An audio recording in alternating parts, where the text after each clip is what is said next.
분들 안녕하십니까? 안녕하세요. 네, 행복한 안식일입니다. 우리 옆에 계신 분들하고 행복한 안식일입니다 하고 눈으로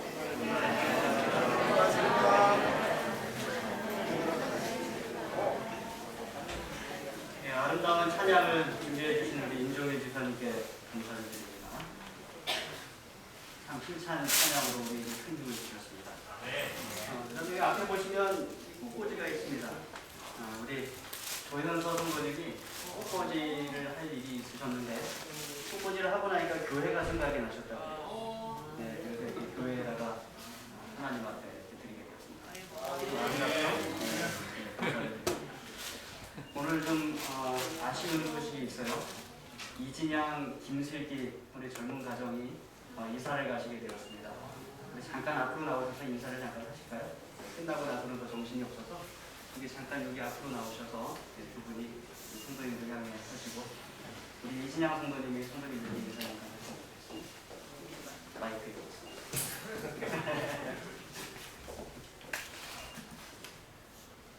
네, 안녕하세요. 저는 이제 이진양 김슬기입니다. 안녕하세요. 저희가 원래 이제 제 근무지가 청양군입니다.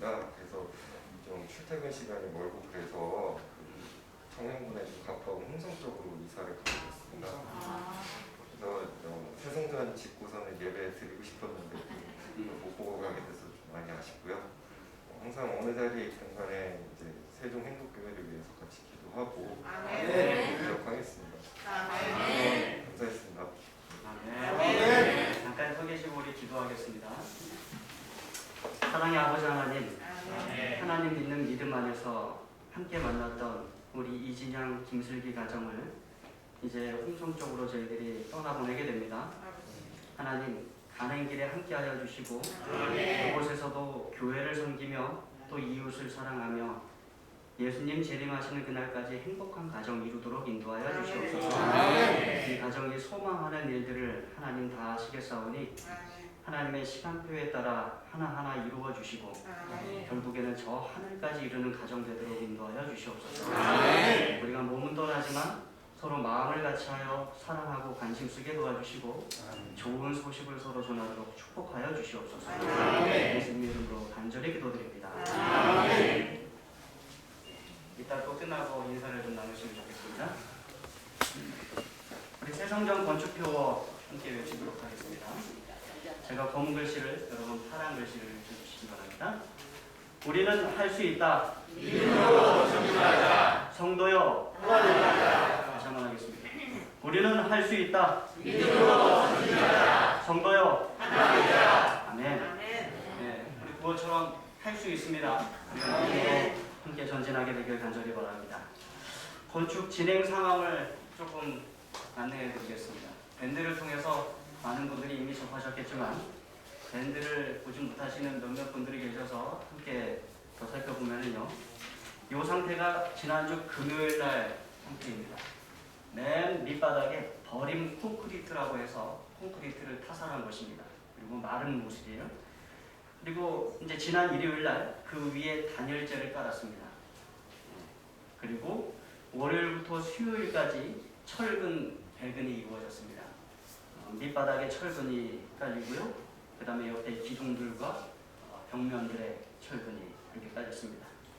그리고 어제 그저께 목요일날 드디어 지하 바닥 콘크리트 타설을 하게 되었습니다.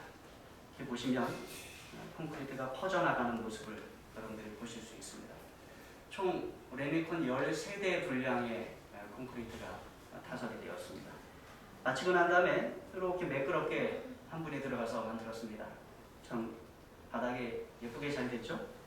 예. 그리고 이 레미콘이 이 콘크리트가 얼마나 빨리 말랐는지 다음날 아침에 벌써 두 사람이 올라가서 이렇게 작업을 하고 계십니다. 예. 그 먹을 놓는다고 말씀을 하시더라고요. 그 경계를 긋고 벽과 기둥 그런 부분에 다시 표시를 하는 그런 부분입니다. 사진을 이렇게 보시면 거푸집을 떼어낸 부분을 보시면 아시겠지만 이미 굳게 굳어있는 그런 모습을 볼 수 있겠습니다. 이 거푸집에 관한 일화도 제가 밴드에 올려드렸는데 다시 한번 여러분들과 이야기를 나누고 은혜를 좀 나누기 원합니다. 지하의 거푸집, 여기 지하 부분이지 않습니까? 이 지하의 거푸집을 이렇게 옆에다 이렇게 대는 것인데요. 이 지하의 거푸집은 그 될 때 보통 중고를 사용한다고 합니다. 왜 그런가 하면 지하의 벽면은 사람이 보는 곳에 노출이 되지 않기 때문에 벽면이 이루어지고 난 다음에 그 옆을, 그러니까 요런 부분은 다 흙으로 다시 대면오는 것입니다. 그러니까 눈에 띄지 않는 부분이 되는 것이죠. 그런데 이 거푸집을 공급하신 사장님을 제가 우연히 만났는데 그 사장님이 저와 단둘이 있을 때 말씀하시는 거예요. 지어지는 건물이 교회이기 때문에 이장균 전무님이 지하를 위해서도 새 거푸집을 갖고 오라고 얘기를 하셨다는 거예요. 참 의아했다고 이렇게 얘기를 하셨어요. 굳이 지하는 보이지 않는 곳인데 뭐하러 새 거푸집을 사용하시는가.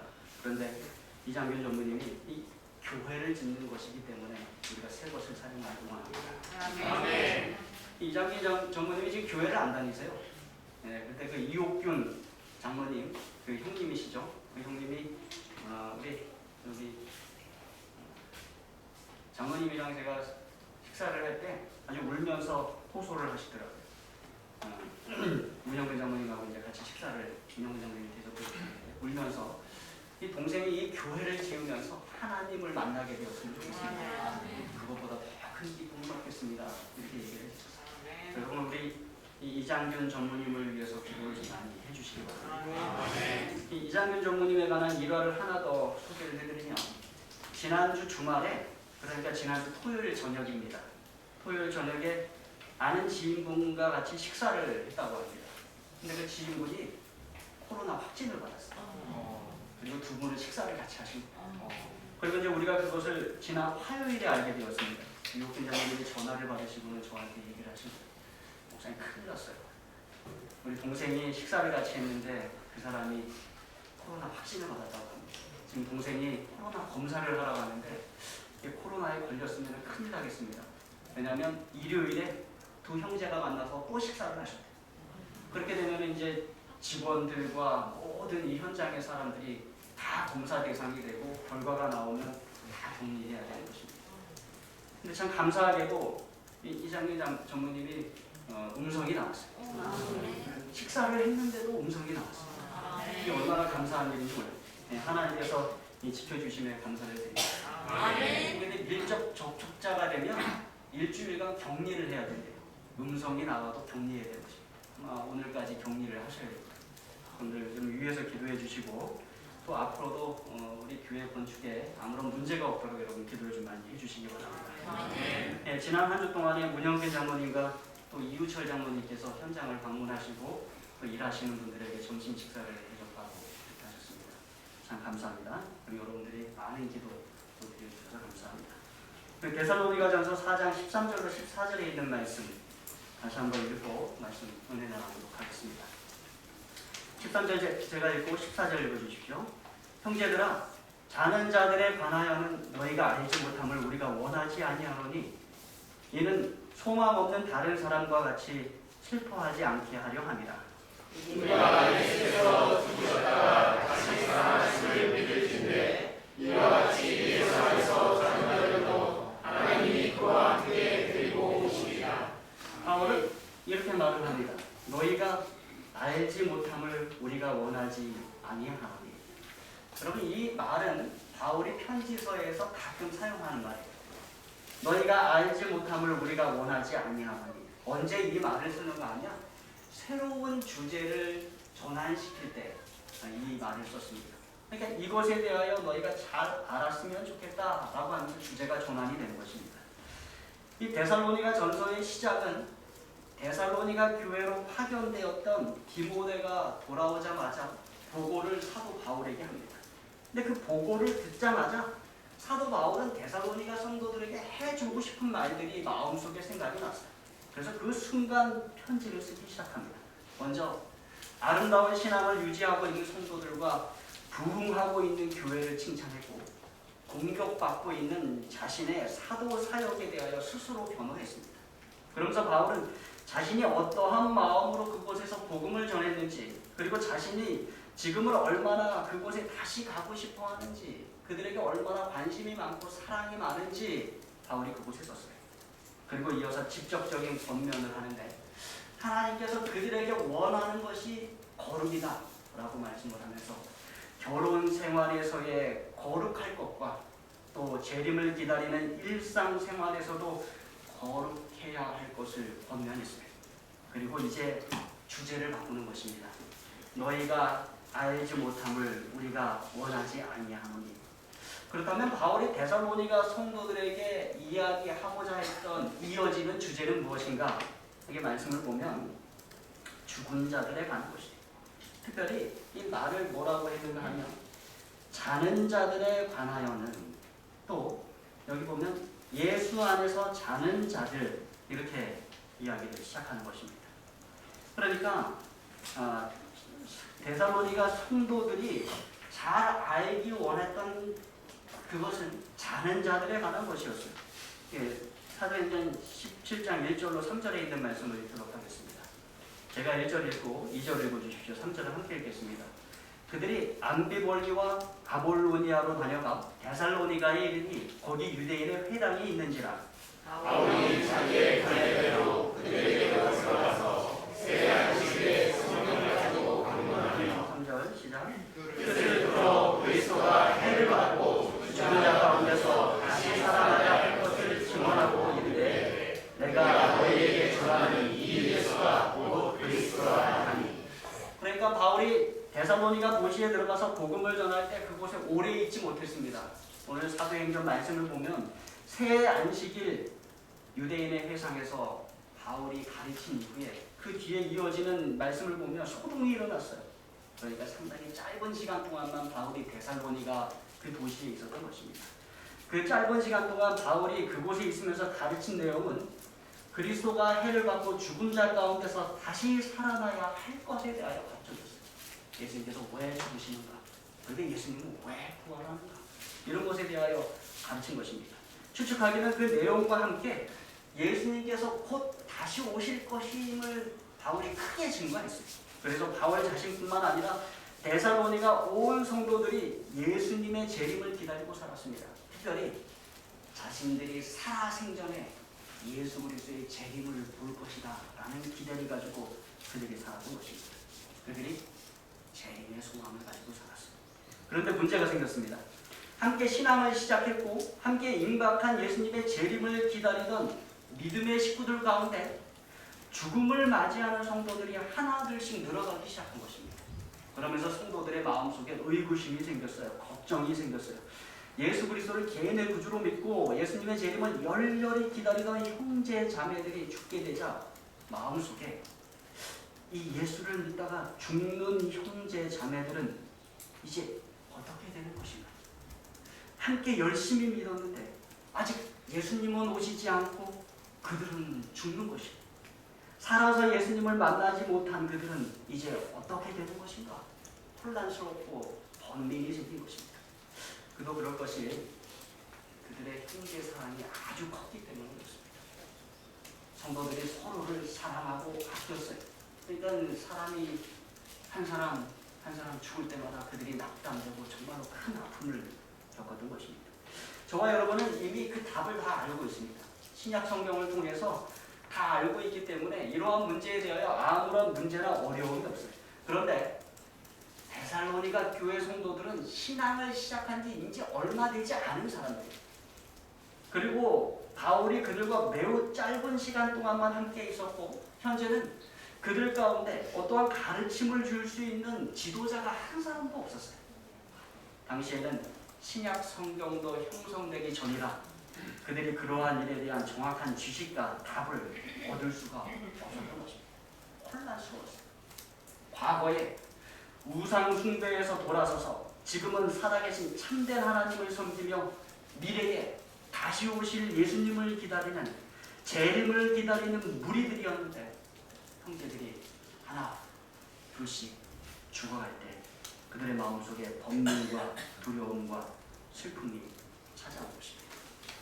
그도 그럴 것이 예수님의 재림은 그들의 일생일대의 가장 큰 사건이었습니다. 먼저 자신들이 예수님을 만날 것입니다. 두 번째, 그들에게 복음을 전해준 바울을 만날 것입니다. 그들을 소망, 기쁨, 자신의 면류관, 영광으로 여기는 바울을 만나게 되는 것입니다. 세 번째, 그들은 예수님의 재림이 상당히 임박했다는 것을 알고 있었어요. 일생일대의 가장 큰 사건이 바로 코앞에 있었던 것입니다. 그날이 심판과 구원의 날임에 대하여 그들이 잘 알고 있었어요. 다섯 번째, 자신들과 함께 신앙하던 자들이 지금은 조금 멀리 떨어져 살더라도 그날에는 예수님의 부르심 가운데 그들이 다 같이 큰 무리로 모일 것에 대하여 그들이 기대하고 있었어요. 그런데 어떻게 되는 거예요? 한 사람 한 사람 죽어가는 것입니다. 다시 오시는 예수님을 기다리고 예수님 앞에서 다 함께 모일 때를 기다리고 있는데 이 믿음의 성도들 가운데 임박한 예수님의 재림을 보지 못하고 죽어가는 성도들이 생길 때 이 성도들의 마음속에 갈등과 아픔과 번민이 생기게 되죠. 그들은 죽는 자들, 예수를 믿었지만 죽는 자들이 앞으로 어떻게 될 것인가? 그들은 결국 이 귀한 기회를 놓치고 마는가? 이렇게 의구심이 들었어요. 그래서 바울이 죽는 자들, 특별히 예수 안에서 죽는 자들에 대하여 설명합니다. 그런데 바울은 이 편지에서 죽는이라는 말 대신에 다른 단어를 사용합니다. 그게 뭐예요? 자는입니다. 자는 자들에 관하여는 또 예수 안에서 자는 자들도 이렇게 설명합니다. 그러니까 성경은 죽음을 뭐로 표현하는 거예요? 이 잠으로 표현하는 거예요. 이 바울이 죽음을 잠으로 표현한 것은 바울 자신이 스스로 그것을 깨달아서 그렇게 설명한 것이 아니라 바울 자신도 구약 성경에서 죽음을 잠으로 묘사하는 것을 그가 배워서 데살로니가 성도들에게 그것을 가르치고 있는 것입니다. 그래서 오늘 우리는 죽음이란 무엇이고 우리가 죽은 이후에 우리에게는 어떠한 일이 일어나는 것 성경을 통해서 다시 한번 확인하도록 하겠습니다. 데살로니가 교회 성도들이 가졌던 죽음에 대한 두려움을 우리가 떨쳐버리고 믿음의 삶을 살아가게 되길 간절히 바랍니다. 성경은 죽음을 잠으로 표현합니다. 몇몇 성경 구절들을 좀 빨리 보도록 하겠습니다. 먼저 전도서 9장 5절과 6절입니다. 제가 5절 읽고 6절 읽어주십시오. 사한 자들은 죽을 줄을 알되 죽은 자들은 아무것도 모르며 그들이 다시는 상을 받지 못하는 것은 그들의 이름이 잊어버린 바 됨이니라. 그들의 사랑과 미움과 시기도 없어진 지 오래되니 해 아래에서 행하는 모든 일 중에서 그들에게 돌아갈 곳은 영원히 없느니라. 자, 잠자는 동안 우리는 무의식 상태에 있어요. 그래서 성경이 우리에게 가르치는 죽음은 무의식 상태입니다. 두 번째 거 보겠습니다. 9장 10절입니다. 함께 했습니다. 시작. 내 손이 이를 얻는 대로 힘을 다하여 할지어다. 내가 장차 들어갈 수월에는 일도 없고 계획도 없고 지식도 없고 지혜도 없습니다. 두 번째, 성경이 죽음에 대하여 잠을 통하여 설명하는 것은 쉼을 누린다는 것입니다. 거기에는 일도 없고 계획도 없고 지식도 없고 지혜도 없어요. 여기 수월이라고 하는 것은 죽은 자들의 상태적인 영역이에요. 죽은 자들에 거하는 상징적인 영역을 말하는 것입니다. 죽은 자는 뭐한다? 쉼을 누린다. 세 번째 보겠습니다. 시편 146편 4절입니다. 함께 읽겠습니다. 시작. 그의 몸이 끊어지면 흙으로 돌아가서 그날에 그의 생각이 소멸하리로다. 비슷한 말인데요. 세 번째, 죽은 자는 생각하는 것이 불가능합니다. 모든 생각과 도모와 계획이 다 소멸하는 것입니다. 네 번째, 욥기 14장 12절입니다. 함께 읽겠습니다. 시작. 사람이 누우면 다시 일어나지 못하고 하늘이 없어지기까지 눈을 뜨지 못하며 잠을 깨지 못하느니라. 네 번째는 깨어날 때까지 계속 잠을 자게 된다는 것입니다. 마찬가지예요. 죽으면 예수님께서 부르실 때까지 계속 잠을 자게 된다는 것입니다. 그러니까 그 중간에 살았다가 다시 죽는 그러한 일도 없고 영혼이 일어나서 돌아다니는 일도 없다는 것입니다. 계속 잔다는 것입니다. 다섯 번째, 9장 6절입니다. 함께 읽겠습니다. 시작. 그들의 사랑과 미움과 시기도 없어진 지 오래이니 해 아래에서 행하는 모든 일 중에서 그들에게 돌아갈 곳은 영원히 없느니라. 다섯 번째 우리가 보게 되는 것은 깨어있는 자들의 활동에 동참할 수 없다는 것입니다. 잠자는 자나 죽은 자나 깨어서 움직이는 사람의 활동에 동참할 수 없어요. 그래서 여러분, 세상 매체가 여러분들에게 심어주는 것처럼 죽은 자의 영혼이 산 사람의 일에 관여할 수 없습니다. 죽은 자는 죽은 상태로 그대로 있는 것입니다. 여섯 번째, 9장 6절 다시 살펴보면요, 똑같은 말씀입니다. 정서적인 활동을 멈추게 됩니다. 사랑도 미움도 시기도 없어지게 되는 것입니다. 네. 우리는 많은 경우에 그렇게 얘기를 듣습니다. 영혼이 한해 서려서 뭘 갚아요? 원수를 갚는다 하는 얘기를 많이 듣습니다. 우리가 막 두려움에 빠지기도 하고.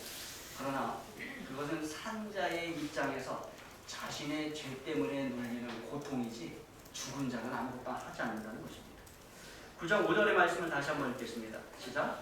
산자들은 죽을 줄을 알되 죽은 자들은 아무것도 모르며 그들이 다시는 상을 받지 못할 것을 그들의 이름이 잊어버린 바 되리라.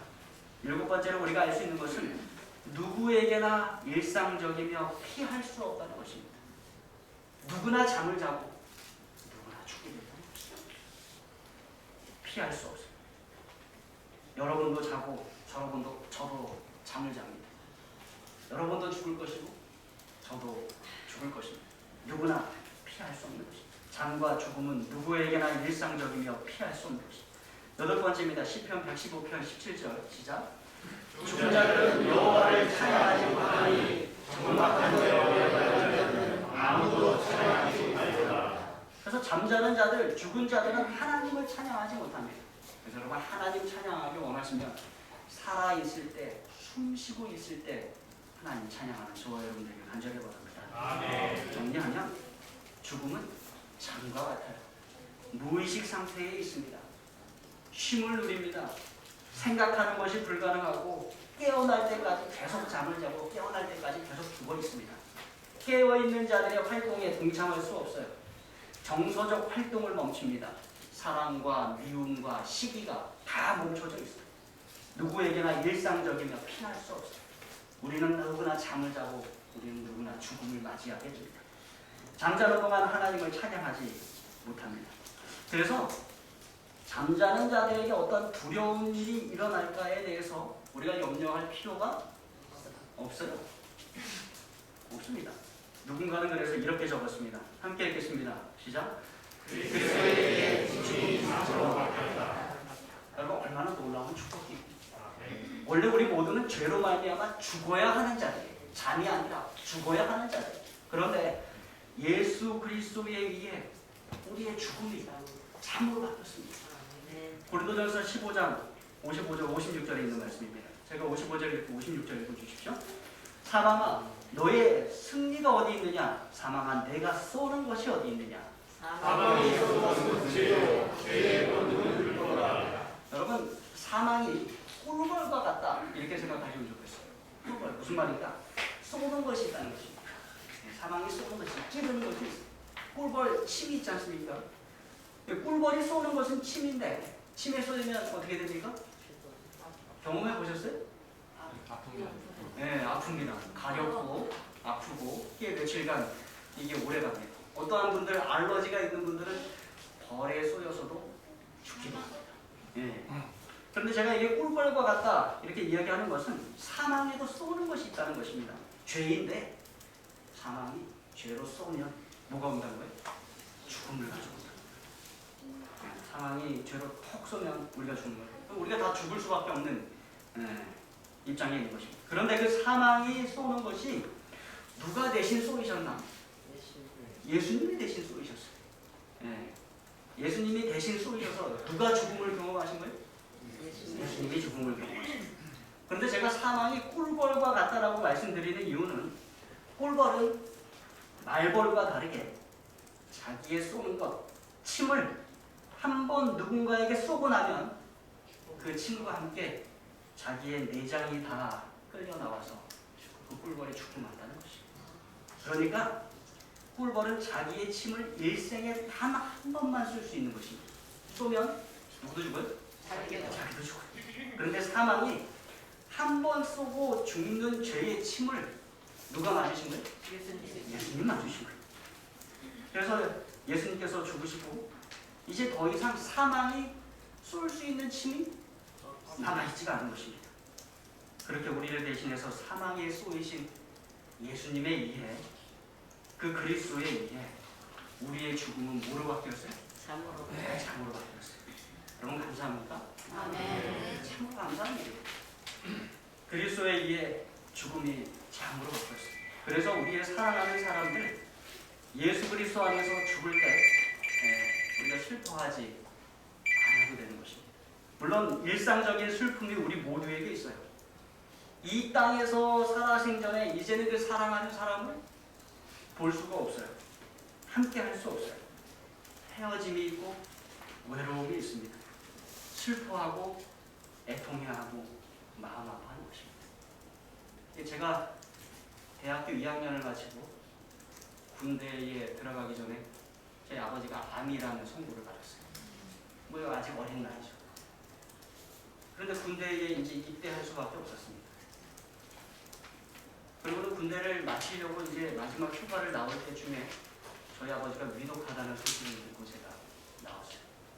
그리고 그날 돌아가셨어요. 이 아버지를 잊는다는 것, 사랑하는 사람을 잃는다는 것은 이 땅에 살아가는 우리에게 정말 큰 아픔입니다. 그 사람을 더 이상 볼 수 없고 그 사람과 함께 할 수 없고 헤어짐이 있고 외로움이 있어요. 그래서 슬퍼하고 애통해하고 마음 아파하는 것입니다. 그런데 저보다 더 힘든 분이 있어요. 누구세요? 네, 저희 어머니세요. 꽤 오랜 세월 동안 홀로 지내시면서 얼마나 그 외로우신지 제가 그 모습을 옆에서 지켜보고 사망이라는 것이 우리에게 기본적으로 가져다주는 슬픔이 있다는 것입니다. 그러나 여러분 그럼에도 불구하고 우리의 슬픔은 소망 없는 다른 이들과 같아서는 안 된다는 것입니다. 13절의 말씀에 보면 형제들아 자는 자들에 관하여는 너희가 알지 못함을 우리가 원하지 아니하노니 이는 소망 없는 다른 이와 같이 슬퍼하지 않게 하려 함이라. 하나님을 믿는 우리나 하나님을 모르는 사람들이나 사람이 죽으면 사랑하는 사람이 죽으면 다 같이 슬퍼합니다. 그러나 우리의 슬픔과 그들의 슬픔은 다르다는 것이에요. 그래서 바울은 너희가 슬퍼할 수는 있으나 소망 없는 다른 이와 같이 슬퍼해서는 안 된다는 것이에요. 여러분 하나님을 모르는 사람들이 슬퍼하는 것은 소망이 없기 때문에 그래요. 그들에게는 부활의 소망이 없습니다. 그들에게는 재림의 소망이 없어요. 그들에게는 다시 만날 소망이 없어요. 그래서 그들의 장례식은 마지막 인사입니다. 이제는 정말로 마지막 끝이에요. 그러나 우리는 절대로 마지막이다라고 인사하지 않습니다. 왜 그렇습니까? 다시 만날 것이기 때문에. 여러분 사랑하는 사람이 먼저 죽는다고 해서 절대로 하나님을 모르는 사람처럼 슬퍼하지 마시기 바랍니다. 물론 우리의 마음속에 일반적인 슬픔은 우리가 피할 수 없고 우는 자들과 더불어 우리도 함께 울어야 합니다. 그러나 우리는 다시 만날 소망이 있음을 여러분 늘 기억하시기 바랍니다. 아멘. 하나님을 모르는 사람들은 소망이 없어요. 그러나 우리는 다시 만나서 손을 잡고 다시 만나서 그분의 목소리를 듣고 다시 만나서 그분을 안아줄 수 있는 다시 만남, 재림의 소망, 부활의 소망, 그 다시 만나는 소망이 있음을 여러분 기억하시기 바랍니다. 근데 우리도 한때 그러한 상태에 있었어요. 에베소서 2장 13절, 12절, 13절을 이렇게 말씀합니다.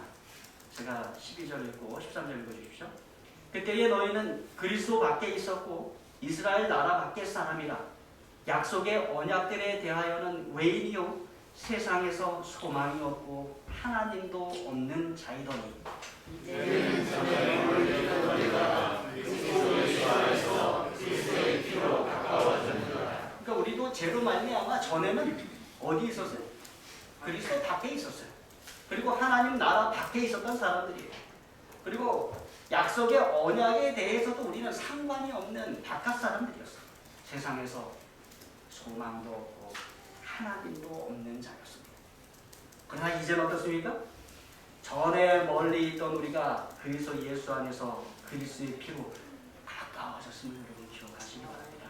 아멘. 그리스도에 의해 죽음이 뭐로 바뀐 거예요? 참으로 바뀐 거예요. 그러니까 뭐 하지 마라?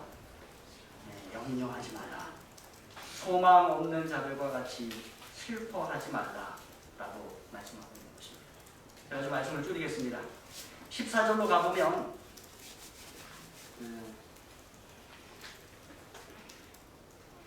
14절로 가보면 바울이 이어서 놀라운 약속을 하게 됩니다. 14절 함께 하겠습니다. 시작.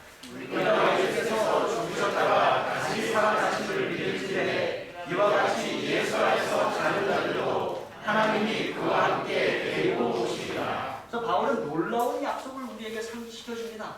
죽은 자들에 관하여 염려하지 말라. 예수께서 어떻게 하셨어요? 죽었다가 다시 살아나셨다는 것입니다. 그러니까 이와 같이 예수 안에서 자는 자들도 누가? 하나님이 그와 함께 데리고 오시리라 이렇게 말씀합니다. 그러니까 예수님을 죽은 자 가운데서 부활시키신 하나님께서 예수 그리스도 안에 있는 사람들도 하나님께서 그들도 부활시키신다는 것이죠. 그래서 이 땅에서 살면서 우리가 예수 안에 있었다면, 그리고 우리가 예수 안에서 죽었다면 죽으신 예수를 부활시킨 그 하나님께서 죽은 여러분들도 부활시키신다는 것이죠. 아멘. 다른 말로 하면 하나님께서 저와 여러분을 예수님과 같은 취급을 하시는 것입니다. 예수님도 부활시키시고 저와 여러분들도 부활시키시는 것입니다. 근데 여기 잘못된 번역이 하나 있어요. 여러분들도 금방 눈치를 채셨을 것입니다. 무엇입니까? 네, 마지막 부분에 보면 예수 안에서 자는 자들도 하나님이 어떻게 하시리라? 그와 함께 데리고 오시리라 라고 이렇게 번역이 되어 있습니다. 이 데리고라고 번역된 이 단어는요, 두 가지 번역으로 가능합니다. 하나는 데리고, 또 다른 하나는 데리러입니다. 그런데 이 원어를 번역할 때 사람이 죽으면 영혼이 그 몸과 분리되어 몸은 이 땅 아래에 묻히고 영혼은 하나님께로 돌아간다고 믿는 육체를 이탈하는 영혼들에 관한 믿음을 가진 사람들이 뭐라고 번역한 거예요? 네, 데리고 오시리라. 아니, 그 영혼이 천국으로 갔으니까 예수님께서 오실 때 그냥 오시면 안 돼요. 어떻게 해야 돼요? 데리고 가야 돼요. 그래서 데리고 오시리라 라고 번역을 했어요. 그런데 여러분, 성경 어디를 찾아봐도 사람의 영혼이 불멸을 한다는 내용이 없어요. 그리고 죽을 때 그 사람의 영혼이 하늘로 올라간다라고 가르치는 내용도 하나도 없습니다. 그리고 오늘 문맥을 살펴보아도 이 데리고라고 하는 것은 전혀 문맥에 맞지 않습니다. 바울은 불멸의 영혼들, 천국에 가는 영혼들에 대하여 한마디 말도 하지 않습니다. 걱정하고 있는 사람들에게 불멸의 영혼이고 천국에 간 영혼들이면 뭐라고 위로해야 돼요? 걱정하지 마십시오. 죽지 않았어요. 어디가 있어요? 천국에 가 있어요. 걱정하지 마십시오. 이렇게 위로해야 되는데 바울은 그렇게 하지 않았다는 것이에요. 오히려 어떤 표현을 쓴가 하면 자는 자들, 예수 안에서 자는 자들, 다른 말로 하면 죽은 자들, 예수 안에서 죽은 자들에 관해서 이야기하고 있는 것입니다. 이어지는 말씀 16절에 보면 이렇습니다. 함께 읽겠습니다. 시작. 주께서 호령과 전사장의 소리와 하나님의 나팔 소리로 신이 하늘로부터 강림하시니 그리스도 안에서 죽은 자들이 먼저 일어나고. 바울은 여기에서 일부러 그리스도 안에서 이제는 자는 자가 아니라 뭐라 그래? 죽은 자들이 먼저 일어나고 이렇게 이야기합니다. 몸은 죽었을 때 영혼이 죽지 않았으면 죽은 자들이라는 표현을 사용하지 않을 것입니다. 그런데 죽은 자들이 어떻게 된다? 먼저 일어난다 라고 이야기합니다. 그러니까 죽은 자들이 하늘에서 내려오는 것이 아니라 땅에서 일어난다라고 표현을 쓰고 있는 것입니다. 그러니까 데리고 오시는 것이 아니라 뭐가 맞아요? 데리러 오시는 것이 맞습니다. 여러분, 그래도 의문이 남으면 예수님의 약속을 한번 생각해 보시기 바랍니다. 요한복음 14장 1절로 3절에 제가 1절, 여러분 2절, 3절 함께 읽겠습니다. 너희는 마음에 근심하지 말라. 하나님을 믿으니 또 나를 믿으라. 내 아버지의 거하시지 않다. 그렇지 않으면 너희에게 이르렀으리라. 내가 너희를 위하여 거처를 예비하러 하니. 3절. 가서 너희를 위하여 거처를 예비하면 내가 다시 와서 너희를 내게로 영접하여 나의 있는 곳에 너희도 있게 하리라. 예수님은 우리를 위해서 거처를 예비하러 가셨고 거처가 예비되면 다시 오신다고 약속하셨어요. 만약에 그리스도인이 죽을 때 그 영혼이 천국으로 먼저 간다면 저는 그들의 거처가 예비되었을까 참 궁금합니다. 왜냐하면 거처가 얘기되면 예수님 뭐라 그랬어요? 내가 다시 오신다고 얘기하셨거든요. 그런데 아직 오지 않았는데 영원히 어디로 가는 거예요? 하늘로 간다면 거처가 예비되었는가? 이런 궁금증을 가지게 되는 것입니다. 어찌되었든 여기에서도 예수님은 우리를 그때, 그러니까 예수님께서 재림하실 때 데리러 오신다라고 말씀하고 계신 것입니다. 예수님은 데리고 오시는 것이 아니라 자는 자들을 데리러 오시는 것이 맞는 것입니다. 그래서 사랑하는 성도 여러분, 예수님께서 다시 오십니다. 곧 다시 오십니다. 그날 예수님께서 구원받은 모든 성도들을 모으실 것입니다. 살아있는 우리들을 모으실 것이고 예수님 안에서 죽은 자들을 일으켜 세우실 것입니다. 그리고 우리를 다 모으실 것입니다. 저는 소망하기는 제가 그 자리를 놓치지 않게 되기를 간절히 바랍니다. 그리고 소망하기는 여러분 모두를 그 자리에서 함께 뵙게 되기를 간절히 바랍니다. 일생일대의 가장 귀한 사건, 데살로니가 교회들이 그렇게 기다리는 일생일대의 가장 귀한 사건이 그때 일어나는 것입니다. 그들의 사랑하는 사람들이 그 기회를 놓칠까봐 안절부절 못하며 걱정하던 그 귀한 사건, 그 자리에 저와 여러분이 함께하게 되기를 간절히 바랍니다. 그리스도께서 죽음을 장으로 바꾸셨어요. 여러분이 제가 죽더라도 그 죽음은 뭐예요? 장을 껴주십시오. 예수님께서 천사들의 나팔 소리와 천사장의 호령과 함께 오셔서 저와 여러분을 부르실 때 우리가 함께 일어나 그 자리에서 예수님을 만나게 되길 바라면서 말씀을 마치겠습니다.